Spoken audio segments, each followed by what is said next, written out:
Maka o rongo kako te monga te rūnei tāku nāko. Ko tuki te awa e mahia nei aku maharahara. No te mātua Maui aho. E mihi ana kina toho I nehe o hiritonga I noho nei o. Ko Bernie Flack taku papa, ko Piggy Flack taku mama, ko DeLange taku ingoa. Tina koutou, tina koutou, tina koutou katoa.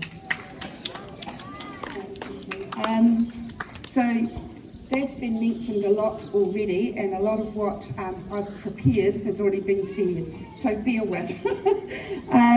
So Dad was the first principal here at Te Whaherenga. It's an absolute honour for myself and my family to have been invited here today. I didn't realise how emotional it was going to be, and it's truly been a pleasure.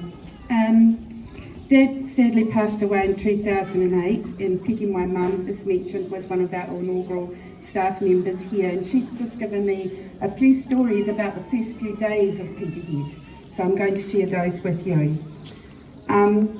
Prior to that, I vividly remember Dad coming home and announcing he was going to be the principal of a new school being built in Flaxmere. He said it was an open plan school, and it was one of only a few that were being built in New Zealand. Many people were intrigued about what this would look like, Dad included. But what a dream job for him. Brand new school and the opportunity to get his teeth into a new direction within education. So with much excitement and a bit of trepidation, Dad left Riversley School in Hastings to begin his principalship here in 1973.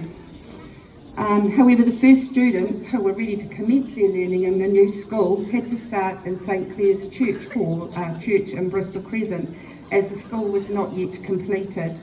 Anybody in education knows that this is quite a regular occurrence.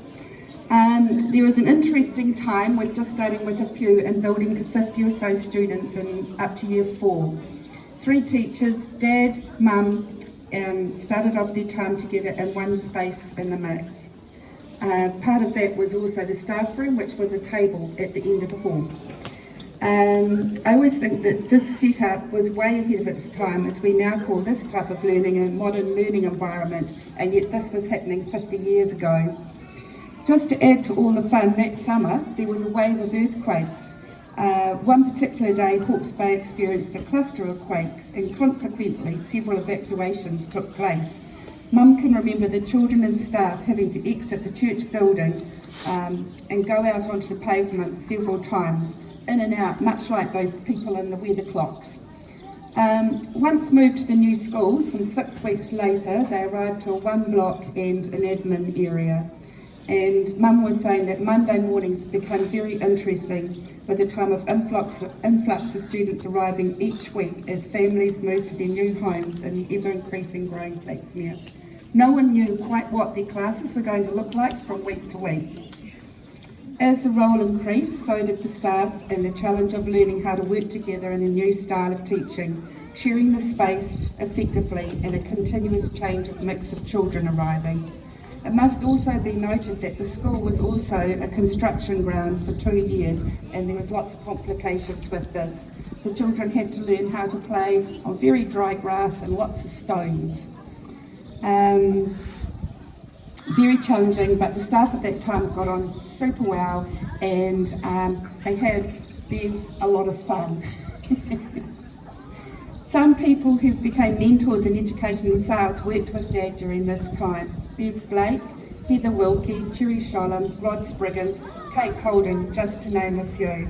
Within 2 years, the staff had increased from 5 to 21.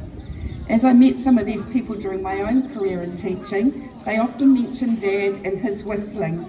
If he was whistling while walking around the school, they knew it was going to be a good day. Dad always worked hard for his school community and making sure the children had opportunities available, often loading up his Chrysler Valiant. Now, for you kids sitting there, a Chrysler Valiant could fit 5 to 6 kids in the back seat with no safety belts. And he'd transport the kids to the sports games on Saturdays. It was in the early years that Kim Whittington introduced the game of chess to the children, which was a huge hit amongst the tamariki, with many becoming competent players. Entering and winning the local chess competition was a huge success for the kura. Bernie enjoyed his time at Te Whaherenga, and I'm sure if he was here today, he would be immensely proud of the kura and what it has become. On his behalf, I wish you a wonderful time celebrating 50 years. May you enjoy catching up with old friends and teachers and enjoy the memories that you no doubt will all share. Kia ora.